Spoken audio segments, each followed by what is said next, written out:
नमस्कार दोस्तों, ट्रिकी गुरु अमित गुप्ता के YouTube चैनल में आज आपका बहुत बहुत स्वागत है। दोस्तों, एनटीपीसी परीक्षा की यदि बात की जाए, चाहे वो प्री हो चाहे मेंस हो, यानी फर्स्ट परीक्षा हो या सेकेंड वाली परीक्षा हो, किसी में भी अगर आपने रीजनिंग में प्रश्न गलत किया, एक प्रश्न, दो प्रश्न, तीन प्रश्न, तो जो ही आपके प्रश्न रीजनिंग में गलत होने शुरू होते हैं वहीं आप सफलता से दूर होते चले जाते हैं। रीजनिंग के प्रश्न आपके बिल्कुल भी गलत नहीं होने चाहिए, और गलत तो छोड़ दीजिए, दूसरी बात यह भी है कि कम से कम समय में रीजनिंग का आपका प्रश्न हल होना चाहिए। तो आज इसी बात को ध्यान में रखते हुए आज की इस वीडियो में हम लोग देखेंगे रीजनिंग के अंतर्गत कोडिंग डिकोडिंग के 2021 की ऑनलाइन परीक्षा में जितने भी प्रश्न पूछे गए, सारे के सारे प्रश्न हम लोग आज के इस वीडियो में देखेंगे, और बिल्कुल ट्रिकी अप्रोच के साथ इस तरीके को भी बताया जाए कि कैसे परीक्षा में समय बचाएं।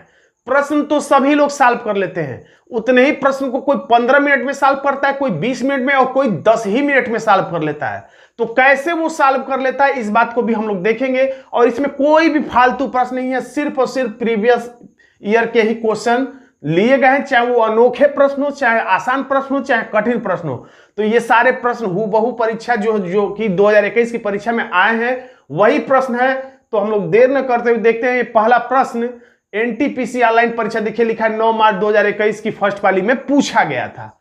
तो देखिए, वीडियो रोक दिया करिए, खुद से उत्तर देने का प्रयास करिए, उसके बाद वीडियो आगे बढ़ाएंगे, तभी आप इसका पूरा लाभ ले पाएंगे। तो देखिए, लिखा है किसी कूट भाषा में, तो ज्यादा ये सब कुछ पढ़ने की जरूरत नहीं होती है, बस इन शब्दों को देखा जाता है। इन दोनों शब्दों को बस देखिए, आपको समझ में आ जाएगा कि क्या पूछना चाह रहा है। तो SIT को इतना बड़ा अक्षर में लिखा है। वैसे ज्यादातर तो ये होता है कि इधर 4 अक्षर तो इधर भी 4 अक्षर, इधर 6 अक्षर तो इधर भी 6 अक्षर होता है। लेकिन ये क्या कि यहाँ पे 3 अक्षर, यहाँ पे 2 2 4 2 6 अक्षर। इसका मतलब कि एक अक्षर के बदले में 2 अक्षर लिखा गया, चाहे वो जिस प्रक्रिया से लिखा हो। तो आइए देखते हैं किस प्रक्रिया से एक अक्षर को 2 अक्षर में बदला जा रहा है। तो यहाँ पर S है, तो S से ठीक पहले क्या आता है? R। तो R लिख दिया, उसके बाद S को तो इसने लिख ही दिया है। फिर I, तो I से ठीक पहले क्या आता है? H। तो H को लिख दिया, उसके बाद I को तो लिख ही दिया। फिर T से पहले क्या आता है? S। तो S को लिखा है, उसके बाद T को लिख ही दिया है। अब इसी तरह से ज्यादा समझने के लिए एक और दे दिया है। G से पहले क्या आता है? F। F तो लिखा ही, उसके बाद G को भी लिख दिया है। O से पहले क्या आता है? N। तो N को तो लिखा है, उसके बाद O को भी लिख दिया है। तो अब प्रक्रिया समझ में आ गई।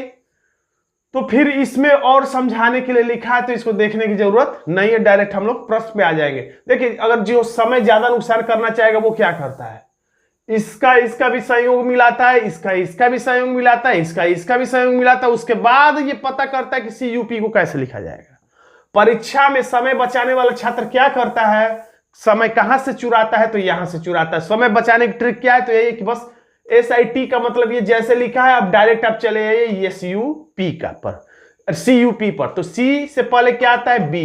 अब उसके बाद C को लिखना नहीं भूलना है। U से पहले क्या आता है? T, लेकिन U को लिखना नहीं भूलना है। P से पहले क्या आता है? O, लेकिन P को लिखना नहीं भूलना है। तो इसको अब देख लीजिए किस विकल्प में, BCTUOP।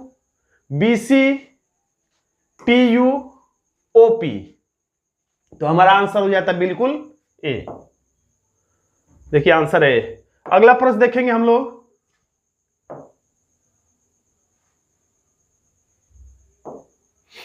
अब उसी तरह से फिर से आप वीडियो को रोक के खुद से उत्तर देने का प्रयास करिए, उसके बाद वीडियो को आगे बढ़ाइए, तभी आप इसका पूरा लाभ ले पाएंगे। एनटीपीसी परीक्षा में सफल होना है तो आपको अपनी स्पीड को बढ़ाना है। मैं ये नहीं कह रहा हूं कि आपको सही उत्तर बताना है, सही उत्तर तो बताना ही बताना है हर छात्र को। छठने वाला छात्र भी सही उत्तर बता देगा, लेकिन कम समय में प्रश्न को हल करने वाला छात्र ही सफल होगा, ये बात याद रख लीजिए। एक जमाना वो था जो प्रश्न सही करने पर हम लोग ध्यान देते थे, लेकिन अब प्रश्न सही करने की तो बात ही नहीं है। प्रश्न तो आपको सही करना ही है, लेकिन कम समय में सही करना है। तो ये अब लड़ाई है। तो अब इसमें देखिए क्या कर रहा है, F है, क्या कर रहा है, ध्यान दीजिए ध्यान दीजिए। तो देखिए, इसके बदले में ये लिख रहा है, इसके बदले में ये लिख रहा है, उसके बाद ये पूछ रहा है। ज्यादातर तो ये होता है कि इसके बदले में ये, तो इसके बदले में क्या डायरेक्ट पूछ लेता है। लेकिन जब 2 समीकरण देखे तीसरा पूछे, तो ज्यादा उम्मीद है कि वो हूबहू के आधार पे हो। हूबहू, मैंने नाम रखा है हूबहू, यानी उसी में से अक्षर खोज खोज के लिखने वाला।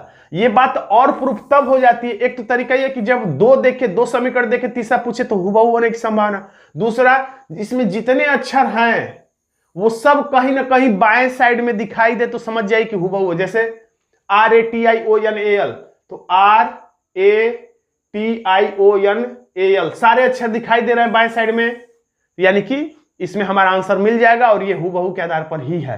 तो हम लोग कैसे आंसर तक पहुंचते हैं, देखिए अब RAT का पहले हम लोग खोज लेते हैं, कहां पर है, यहां से भी R का मतलब खोज सकते हैं, यहां से भी खोज सकते हैं, कहीं से, तो RA डायरेक्ट यहां से खोज लेते हैं, XJ, तो यहां मिल गया XJ। अब TI का खोज लेते हैं, या TI का यहां से मिल जा रहा है, TION डायरेक्ट मिल जा रहा है, पूरा मिल जा रहा है, TION यहां तक, TION यानी अंतिम चार अक्षर, यानी OBPL, इतने से देखा जाए शायद उत्तर मिल चुका हो, XJOBP,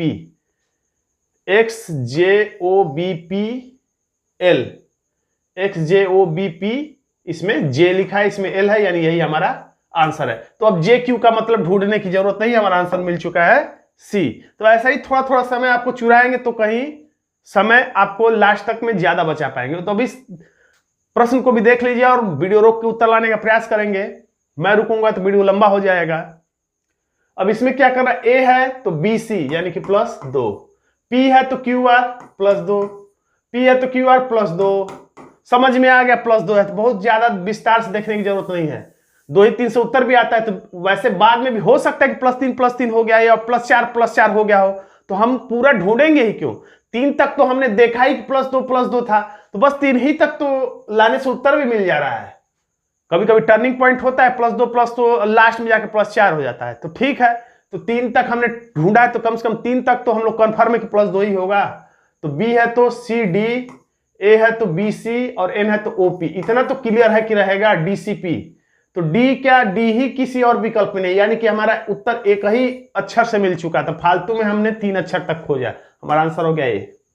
पूरा उत्तर ढूंढने का प्रयास नहीं करना है, पूरा राम कहानी आपको नहीं सुनाना है, ना कोई चाह रहा है आपसे सुनना। जितना पूछा जाए, यानी कि आंसर ही पूछता है, किसी तरीके से आप विकल्प को सही टिक कर लीजिए, कैसे आपने सही टिक किया इससे कोई भी मतलब नहीं है।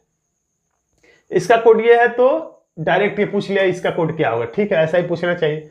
तो आपको कोडिंग आपने पढ़ा हो तो सारा A से लेकर Z तक सारे अक्षरों का संगत संख्या आपको याद होनी चाहिए और याद होंगी अगर आप सफल होना चाहते हैं एनटीपीसी में। तो जैसे J10 पे आता है, P16 पर आता है, Q17 पे आता है, या N14 पर आता है, M13 पे आता है, या उल्टा भी याद रहना चाहिए कि 18 पे कौन आता है तो R आता है, 19 पर कौन आता है तो S आता है, तो ऐसे याद रहना चाहिए, तभी आप प्रश्न को तेजी से लगा पाएंगे। तो I आता है 9 पे, बिल्कुल सही है, N14 पे आता है, D4 पे आता है, I9 पे आता है, A1 पे आता है, तो वैसे D4 पे, E5 पे, L12 पे, H8 पे और I9 पे।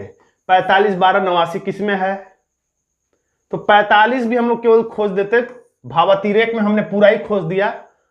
विकल्प पर भी थोड़ा थोड़ा नजर दौड़ाते रहना चाहिए, समय बचाना है तो घर पे लगा रहे हैं तो आदत डालिए बार बार विकल्प देखने का, क्योंकि विकल्प में देख लेते तो पता चल जाता कि सारे पहले 2 विकल्प 2 ही अच्छा अंक अलग अलग है, यानी कि 2 ही से हमारा आंसर मिल जाने वाला था, सब खोजने की जरूरत नहीं, बस डी का मतलब देख लेते 4, इसका मतलब 5, बस इतने से उत्तर हमारा बी मिल जाता है। लेकिन सारे एनटीपीसी का प्रश्न मैं लेकर आता हूं, कोई फालतू प्रश्न लेकर नहीं आता हूं, मैं इस दिमाग से रहता हूं कि आपको एकदम हुबहू जो परीक्षा प्रश्न आया उसको सॉल्व किया जाए। मॉडल पेपर क्यों सॉल्व करेंगे हम लोग, जब ओरिजिनल प्रश्न इतने हमारे पास हैं, जब सारे ओरिजिनल प्रश्न पत्र खत्म हो जाएंगे तब तो हम लोग मॉडल पेपर सॉल्व कर ही सकते हैं। तो देखिए ये थोड़ा सा पैटर्न बदल दिया है इसमें, परीक्षा में, रेलवे की परीक्षा में थोड़ा सा नया पैटर्न का प्रश्न देता है, ये देखने के लिए कि जो लोग कोचिंग किए हैं या किसी टीचर से पढ़े हैं उनके पास अपने खुद का भी कुछ दिमागी हालत कैसा है ये जानने के लिए, परखने के लिए कुछ नए पैटर्न पे प्रश्न देता है। तो जब आप हर तरीके के रीजनिंग के प्रश्न लगाएंगे तो नया पैटर्न भी आएगा, तो आप छोड़ेंगे थोड़ी ना। देखिए ये क्या कह रहा है, थोड़ा सा समझने में टाइम लग जाता है, न्यू पैटर्न होता है तो आधा मिनट के बदले 1 मिनट, लेकिन लगाने के तो आप लगा ही लेंगे। MANGO को 4 अलग अलग कूट भाषाओं में निम्न प्रकार लिखा जाता है, यानी कह रहा है MANGO को इस तरीके से भी लिखा जा सकता है, इस तरीके से भी लिखा जा सकता है, इस तरीके से भी लिखा जा सकता है और इस तरीके से भी लिखा जा सकता है। तो इसको इस रूप में लिखा जाता है, तो ये इनमें से कौन सा पैटर्न है। तो चलिए इसको आराम से समझते हैं हम लोग, कोई दिक्कत की बात नहीं है, धीरे धीरे समझ में आ जाएगा। पैटर्न नया है लेकिन घबराने की जरूरत नहीं है। कलर बदल के देख लेते, कोई दिक्कत नहीं है। तो देखिए अब m को n लिखा है यानी कि +1 है, a को b लिखा है यानी +1 है, n को o लिखा है यानी कि +1 है, यही तो कहेंगे हम लोग। g को h लिखा है यानी +1 है, o को p लिखा है यानी +1 है, यानी इसमें सब +1 है इस वाले पैटर्न में। अगर इसको इस रूप में लिखा जाए, इस रूप में तो +1 निकला, इस रूप में लिखा जाए यदि, तो क्या है देखा जाए, m है तो l लिखा है यानी m से ठीक पहले l आता है यानी -1, a से ठीक पहले क्या आता है, z आता है यानी -1, n से पहले क्या आता है, m आता है -1, g से पहले f आता है, o से पहले n आता है, यानी सब में क्या है -1 की प्रक्रिया है दूसरे वाले पैटर्न में। अब तीसरे में देखा जाए, मैंगो को अगर इस तरीके से लिखा जाए तो क्या होगा, m है तो NO यानी +2, a है तो BC +2, n है तो OP +2, g है तो HI +2, o है तो PQ +2 है इसमें, यानी इसमें +1, इसमें -1, इसमें +2। इसमें देखा जाए कि अगर इसी मैंगो को इस रूप में चौथे वाले प्रकार से लिखा जाए तो इसमें किस पैटर्न पे बनाया गया है, तो m है तो n यानी कि +1, a है तो BC यानी +2, n है तो OPQ +3, g है तो HIJK यानी +4, o है तो PQRST यानी कि +5। वैसे भी हम लोग देख सकते हैं इस तरीके से भी कि T आता है 20 पे और O आता है 15 पे, तो 20 में से 15 निकल गया तो 5, ऐसे भी आप निकाल सकते हैं, कई तरीके हैं। तो सारे पैटर्न हमने देख लिया। तो अब ये पूछ रहा है कि अगर ऑरेंज को इस रूप में लिखा जाता है तो इनमें से किस पैटर्न को फॉलो किया गया है, तो O को क्या किया गया, O में P यानी कि +1, R को ST यानी +2, A को D लिखा है यानी कि BCD यानी +3। समझ गए होंगे कौन सा पैटर्न है, फिर भी मैं पूरा दिखा रहा हूं लेकिन आपका उत्तर मिल चुका है। मैं यहीं पे रोक देना चाहता हूं, परीक्षा होगा तो यहीं पे रुक जाएगा, 1 2 3 देखते ही समझ में आ गया कि 1 2 3 किस में हो रहा था। इसमें तो +1 +1 -1 +2 लेकिन यही है जिसमें बढ़ता हुआ क्रम है, तो हमें पता चल गया हमारा आंसर 4 वाला ही है।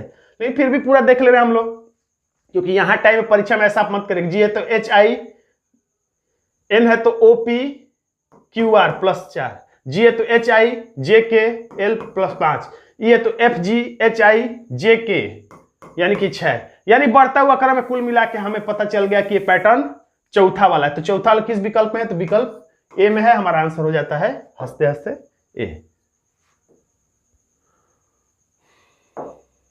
अगला प्रश्न हम लोग सॉल्व करते हैं। कोई भी प्रश्न 2021 की ऑनलाइन परीक्षा में जो एनटीपीसी में पूछा गया वो हमने छोड़ा नहीं है, सारे प्रश्न है। 2016 वाला मैंने नहीं लिया है, 2021 की लेटेस्ट परीक्षा का ही सारा प्रश्न मैंने लिया है। अब देखिए इसमें क्या किया है, 6 है तो इसको क्या लिखा है, 6 है तो 5 लिखा है, यानी कि माइनस, यहां लिख देता हूं मैं, यही लिख देते -1। अब 1 को 1 ही लिखा है, तो 1 को 1 लिखने का मतलब +0 -0, या कह सकते हैं 1 का वर्ग किया है तो भी हो जाएगा 1 का 1। आगे पता चल जाएगा कि क्या किया, 1 में गुणा किया है, भाग किया है, वर्ग किया है, घन किया, क्या किया है। अब 8 को क्या लिखा है 7, यानी फिर -1। फिर 2 को क्या लिखा है 4, तो ये तो 2 का गुणा भी हो सकता है या 2 का वर्ग भी हो सकता है, आगे क्लियर होगा क्या किया है। 9 को क्या लिखा है 8, यानी कि -1। अब 3 को क्या लिखा है 9, तो ये गुणे 2 नहीं हो सकता है, यानी कि ये वर्ग ही है, यानी ये वो क्या किया है 3 का वर्ग किया, यानी कुल मिला के वर्ग है। वर्ग -1 ऐसा नहीं कहेंगे हम लोग, कहेंगे -1 किया है फिर उस संख्या का वर्ग किया है। तो आंसर लाना बिल्कुल अब आसान हो गया। तो 4 का -1 करेंगे तो 3, माइनस नहीं लिखने की जरूरत है, 3 हो गया। अब 3 का वर्ग करेंगे तो 9 हो गया, 7 में से 1 घटाएंगे तो 6 हो गया, 2 का वर्ग 4 हो गया, 5 में से 1 घटाएंगे तो 4 हो गया, 1 का वर्ग 1 हो गया, यानी 39 64 41, 39 64 39 64 41।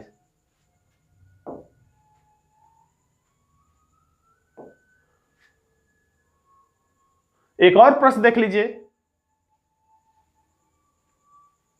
देखिए इस प्रश्न में अब ये तुलना द्वारा कोड है। तुलना द्वारा कोड जब मैं विस्तार से कोडिंग डिकोडिंग का चैप्टर पढ़ाता हूं तो इस विस्तार से हम लोग स्टेप बाय स्टेप बढ़ते हैं। प्लस वाले प्रश्न, माइनस वाले प्रश्न, प्लस और माइनस दोनों वाले प्रश्न, उसके बाद स्थानांतरण वाले प्रश्न, हुबहू वाले प्रश्न, विपरीत अक्षर वाले प्रश्न, और तुलना द्वारा कोड भी आता है उसमें। स्टेप बाय स्टेप चूंकि चलते हैं तो यहाँ पे स्टेप बाय स्टेप नहीं चलें, क्योंकि अल्टप्पू प्रश्न मैंने 2021 के ऑनलाइन परीक्षा से लिया है, तो जैसा प्रश्न थोड़ा सा व्याख्या उस पर देख लीजिए। तो इसको हम लोग ट्रिक कैसे हल करेंगे, इसमें डायरेक्ट हम लोग आ जाते हैं किसका पूछ रहा है, तो पूछ रहा है प्रिंसिपल का। तो जिसका कोड पूछ रहा है उसे ऊपर जाके खोजिए कि कहां है और कहां है, उसको गोले में घेर दीजिए। तो इस लाइन में है कहीं प्रिंसिपल, प्रिंसिपल इसमें भी देख लीजिए, पूरा खोज लीजिए प्रिंसिपल, यहां इसको गोले में घेर दिया हमने। Principle principle principle principle principle principle principle principle principle कहीं नहीं है।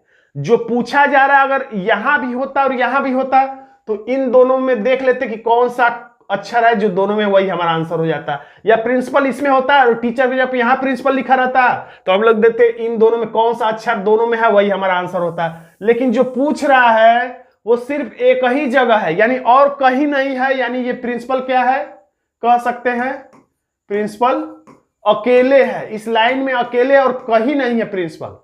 तो इन तीनों अक्षरों में भी कोई अक्षर ऐसा होगा जो अकेला होगा और कहीं नहीं होगा, तो वही पता लगाना है। जिस प्रकार प्रिंसिपल इधर अकेला है बाएं साइड में, तो दाएं साइड में CLD में से कौन अकेला है। इधर का कोड इधर होता है, इधर का कोड इधर होता है, यानी प्रिंसिपल का कोड जो भी होगा उसका कोड प्रिंसिपल होगा। तो CLD में से पता करते कौन अकेला है, तो C अकेला है, C यहां पर है यानी अकेला नहीं है। L अकेला है, यहां L यहां है यानी L भी अकेला नहीं है, यानी D ही अकेला होगा। D न यहां है न यहां है न यहां है, यानी D अकेला है, यानी हमारा आंसर हो जाता है विकल्प बी D, क्योंकि इधर प्रिंसिपल अकेला है उसी तरह से जैसे यहाँ पे D अकेला है, तो प्रिंसिपल का कोड D और D का कोड प्रिंसिपल हो जाता है। आंसर हो गया विकल्प बी जिसमें लिखा हुआ है D। तो दोस्तों आज का वीडियो आपको कैसा लगा कमेंट बॉक्स में जरूर लिखिएगा। वीडियो अच्छा लगा तो वीडियो को लाइक कर दीजिएगा, इसे अपने दोस्तों में शेयर कर दीजिएगा। चैनल पर नए हैं तो NTPC की परीक्षा में सफलता के लिए, स्पेशली रीजनिंग के लिए इस चैनल को सब्सक्राइब जरूर कर लीजिएगा। धन्यवाद दोस्तों।